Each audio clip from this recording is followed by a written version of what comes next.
Alrighty, since I'm still in the imperial city of Hue, I thought I can make a video about the Vietnamese Middle Ages until the 18th century till we get here to Hue. What happened? So, first we have numerous, let's call them kingdoms, in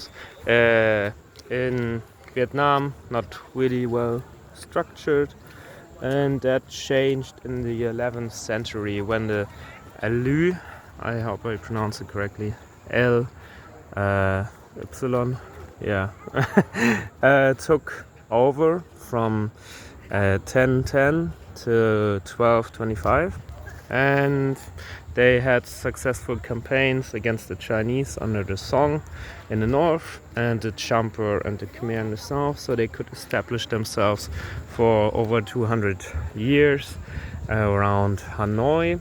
And then rebellions took them down, so another dynasty, the Trang Mi, I think, took over until the let's say the very end of the 15th century. No shit.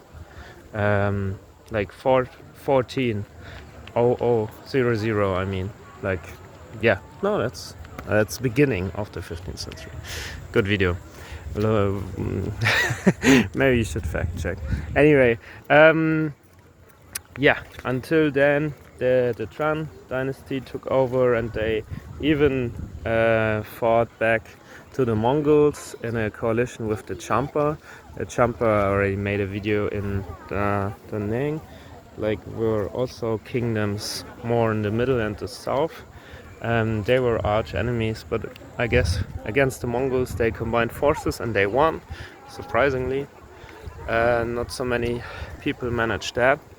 And well, yeah, they could establish themselves, but then there was again a breakdown of the dynasty, so we have a brief intermezzo of 20 years from I think 1405 to 1425 of the Ho dynasty, which was mainly influenced by the Ming dynasty of the north, like Chinese dynasty.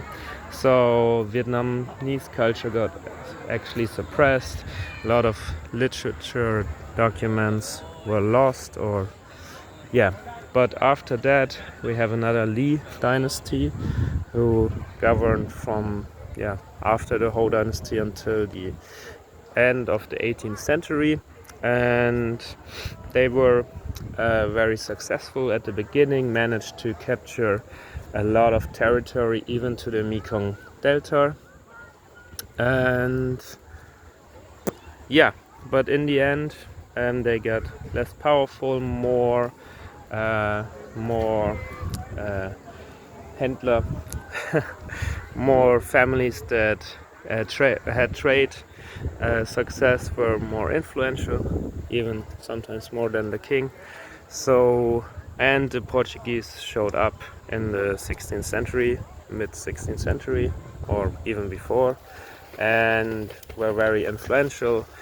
So the king had to accept European missionaries, and were more and more getting into a puppet state.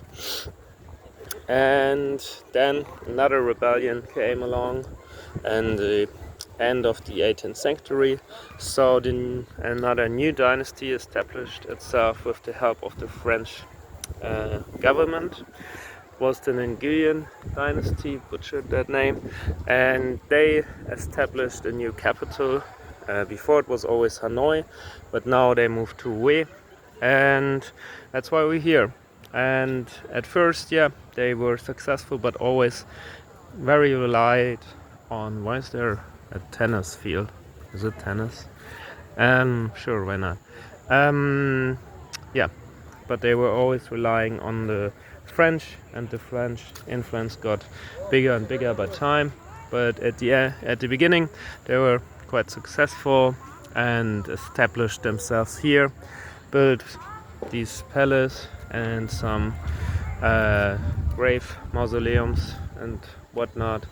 And yeah, it feels like, well, I've never been to the Forbidden City in Beijing or Versailles, but it feels like, to me, like a combination of both. At least I get an European style, very English. A mixture between Asian culture and European style, a little bit, at least with the courtyard and especially that building. Like it looks like a European palace, at least from the interior. So yeah, and I maybe do other videos about Vietnam history on another point. Maybe I should have done that in Ho Chi Minh, but well, yeah, that is the Middle Ages till the 18th century of Vietnam.